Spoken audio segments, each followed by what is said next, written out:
Ladies and gentlemen, welcome back. Today we're looking at IL2 Korea.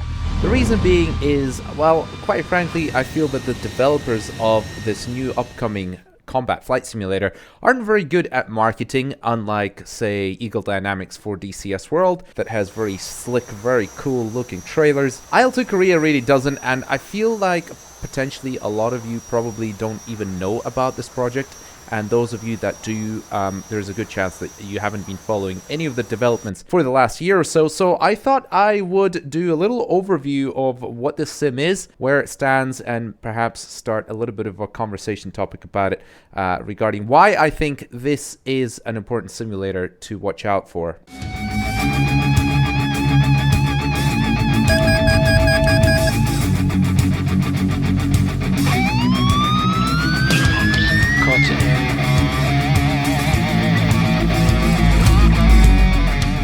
As I'm sure a lot of you are aware, IL2 is perhaps the most successful World War II combat flight sim franchise that there has ever been out there, and it holds a very special place in my heart as well, because I clearly remember when I was 10 years old, IL2 Sturmovik appeared in 2001, and I was fully immersed in what felt like an absolutely incredible experience after having been flying two-dimensional dots around a screen.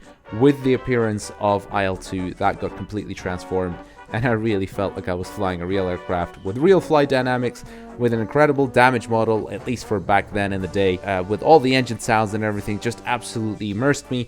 And so much so that I remember when I was 14 years old was the first time I actually flew a glider, and I felt completely at home in the air. All of my experience came from flying around on IL2, and I honestly think that my understanding of how aircraft feel and how they fly, that coordination between stick and rudder, I just felt completely at home. So IL2 holds a very special place in my heart, and of course since then the sim has been developing and developing. At one point we had Rise of Flight, which is where this current engine for IL2 Korea originated, and now they are getting into the jet age. So far, to my knowledge, nobody has actually ever attempted to simulate the Korean aerial war in a combat flight simulator, so it will be very interesting to see the combination of the traditional piston fighters, which IL2 has already modeled plenty of in their DLCs over the years, in of course combination with the jet aircraft such as the MiG-15, the famous F-86 Sabre. We'll also get the F-9F Panther, as far as I'm aware, the F-84, and a few others, including the P-80 Shooting Star, in combination with piston fighters such as the F-4U, the Yak-9P, the P-51 Mustang, of course.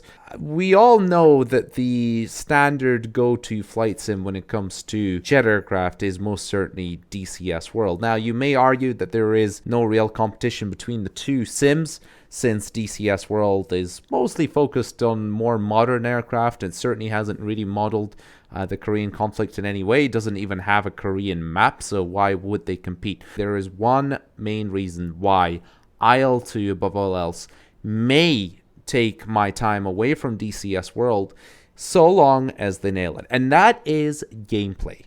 We currently have absolutely awful gameplay in DCS World. Now, I am specifically talking about single player and perhaps co-op mission type gameplay, whereby DCS is a sandbox. We've got some incredible modules. We've got some random maps with some random units that are scattered throughout different time periods, and it's kind of up to us to go make the gameplay, make the missions. Yes, there are some DLC campaigns available by certain mission makers, but none of them are really dynamic. They're all very scripted and very static, in my personal, very humble opinion, and I mean no offense to the developers of those campaigns, because I know people enjoy them. But for me, I'm always just craving the experience of being fully immersed in an environment that is at least to some degree dynamic, where you might be able to do some good mission planning yourself. You need to be given a sort of living, breathing battlefield, in my opinion, where you're just immersed into it, and all you do is you plan out your personal flight and perhaps some of the flights from your squadron. But that doesn't really exist, in my opinion, at the moment. Certainly not when it comes to jet combat flight simulators, certainly not when it comes to DCS World, and that may be transformed with the appearance of the dynamic campaign for DCS World at some point, which is currently in development, but for now, we really don't have anything to go by. Now, it's important to note that IL2 Korea will not have a so-called dynamic campaign, which is really well suited for hypothetical or future battles, but certainly not when it comes to historical stuff. So IL2, as in their own words, chose what is called a career campaign. In other words, it is somewhat dynamic and replayable, so it's not a fully static campaign, but it's also not a fully dynamic campaign either, because you will have things happen on the map that happen throughout the Korean War, and the developers really want to immerse you in the whole Korean War conflict, which I think is absolutely fantastic. Everything they're doing is really focused and micro-focused on bringing out the details of the conflict. They have amazing period correct units, everything from tanks, airport support vehicles, other types of units, soldiers, trucks, artillery, something new for IL2, which is actually going to be radar sites, which apparently you'll be able to use, and I guess it'll have some form of early GCI, ground controller intercept for the player. But of course, none of that will be relevant unless they make the AI, the artificial intelligence, feel in some way immersive and realistic, which is something that DCS really fails at and has been failing at massively over the years, and I'm sure it will get improved at some point. And I do know that IL2 generally does have some pretty good AI, and I'm really hoping that they really crank it up a notch for IL2 Korea, because I think that is really the future. I mean, as we all know, AI, so to speak, is the future, well, quite frankly, of planet Earth and probably the demise of the human race. But at least in the current context, it is certainly very, very, very important for an immersive gameplay experience in a combat flight simulator. So I will keep my fingers crossed, and I am definitely optimistic about it. So let's dive into some of the details and some of the stuff that they've really been doing, which looks absolutely amazing. One thing that has always set the IL2 series apart is definitely physics-based damage model, and also everything that happens, everything that moves, everything seems to be in some way, shape, or form interlinked with some sort of believable physics. Okay, it's not Beam NG, but certainly in comparison to every other flight simulator, it is on a completely different level. All these animations with crashes, explosions, trains getting derailed, pilots walking on the wing or jumping in and out of aircraft, all of that is just amazing touches to an immersive gameplay experience, provided all the other parts of the simulator, of course, are there to match. I find that the sum of the small details always add to much more than the sum of their parts, if that makes sense. And it appears that we may finally get virtual pilot bodies in the cockpits of our aircraft in the IL2 series, which has never happened before, at least from this one short video. So hopefully this will make it into the final version of the game. Another very immersive aspect of gameplay that IL2 Korea seems like it will definitely excel at is the sounds. Take a listen.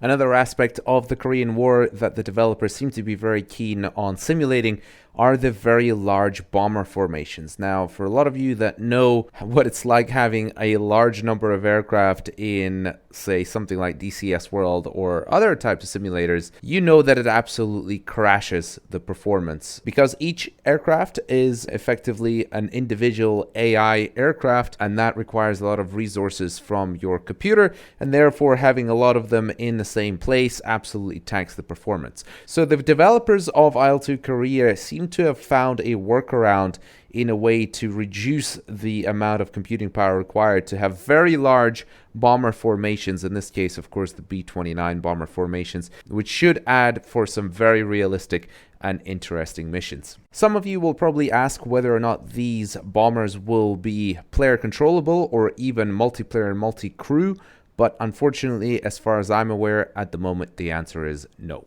Another very cool and interactive feature of IL2 Korea is going to be the museum, but unlike the way it's made in a lot of simulators, including DCS World, is going to be far more interactive, where you'll be able to actually snoop around the entire aircraft, take some of the panels off, look inside the gun base, take some of the cowlings off, have a look at all the weapons, then go into the cockpit and learn about all the cockpit controls, and it's all going to be far more interactive and actually show you where everything is with some detailed diagrams. And also, which I'm really looking forward to, apparently you'll be able to overlay the performance charts of various different aircraft and get a good idea of where each aircraft excels and performs better, which is just so useful that I'm quite frankly quite annoyed that other simulators like DCS World don't give us all these performance charts to compare within the simulator itself. Now let's talk about a couple of aspects of IL2 Korea where I think it falls a little bit short.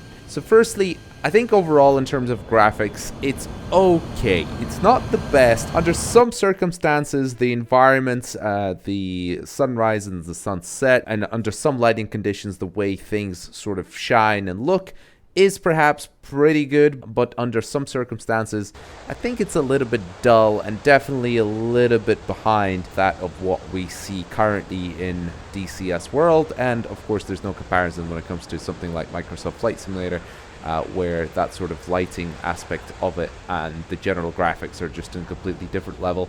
However, I have to say that IL2 is definitely still pretty good. They do claim that it's a lot better than their previous IL2 DLCs, and they do try and separate IL2 Korea sort of as if it's almost unrelated to their previous projects.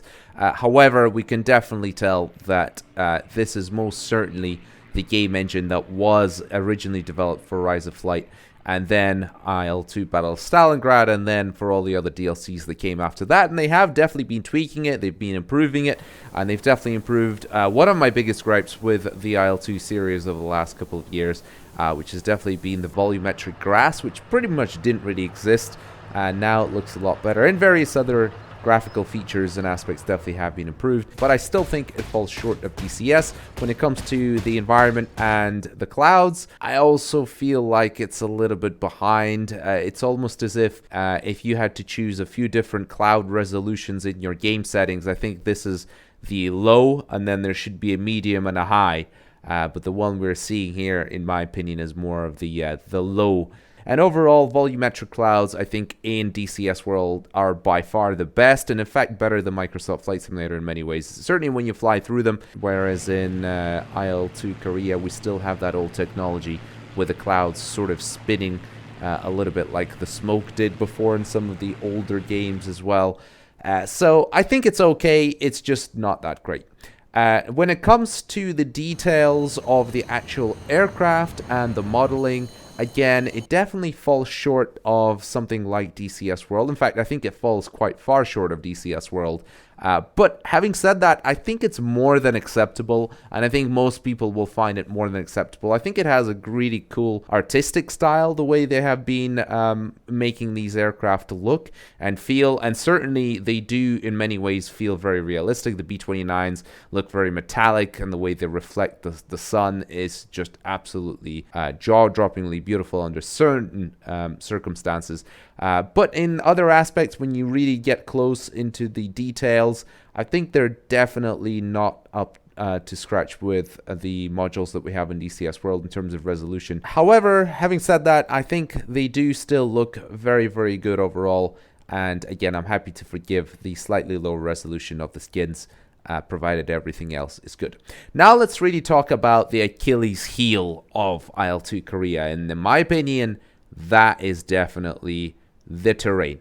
The terrain is, for lack of a better word, completely outdated by today's standards. I think this needs to be completely overhauled at some point. This is definitely a further improvement to their old game engine, and I guess it has some limitations, but I think in today's day and age, especially for what is effectively a sort of new simulator, I think it falls very, very short of basically everything else that the sim has to offer, which is a real shame. Now, is it good enough? That is the real question that I keep asking myself every time that I look over all these screenshots and these videos. And honestly, I think probably the answer is yes, provided that all the other aspects of the sim, like I mentioned, the gameplay, the artificial intelligence, so on and so forth, is up there. I would probably forgive it, but as you can probably tell, the quality of these towns and cities is certainly in comparison to something like DCS World now, it's like a completely different, it's not even one generation, but it's like a few generations apart. The terrain quality in IL2 Korea looks closer to the original IL2 from 2001 to me than it does to something that what the technology is capable of these days. And I think it's a real shame. Now, we're not flying helicopters low level, which is part of the reason why I think we can probably forgive it. But having said that, I think when you see a lot of the sort of same generic-y looking textures for the coastlines, the rivers, and some of the fields, and certainly the towns look very bland and boring. And certainly when you get up close, there's just absolutely no detail there whatsoever. In terms of night lighting, it's pretty cool. But then, of course, at nighttime, you can't really see any of those terrain textures, which is perfect. So actually, at nighttime, it does look like a pretty good simulator, at least from the screenshots that we've got at the moment. And in terms of lighting for various times of day, yeah, you have to give it to them. Certainly in terms of dawn, dusk, sunrises, and sunsets, it does seem like they have done a really good job. But one thing that simulators often really suffer with is the dynamic shadows.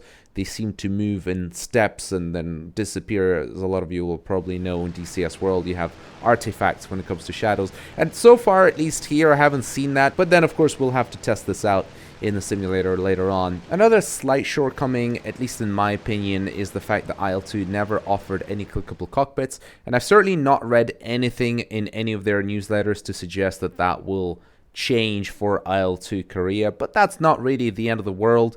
I think provided that the rest of the sim is up to scratch, certainly when it comes to the AI, artificial intelligence, their campaign mode, their gameplay, and it's looking pretty good, definitely in terms of all the cool details that they have with the physics and the explosions and all the little animations that they have, plus the incredible attention to detail to all the units when it comes to air, land, and sea. I think this sim is definitely shaping up to be something that we need to keep an eye on. Yes, it does have some shortcomings with its terrain, very outdated terrain engine, but I think that is definitely something that could be forgiven. For now, IL2 Korea, definitely something to watch out for, and if it manages to nail all the aspects of gameplay that I have mentioned, I think it could easily steal my time from DCS World, but only time will tell.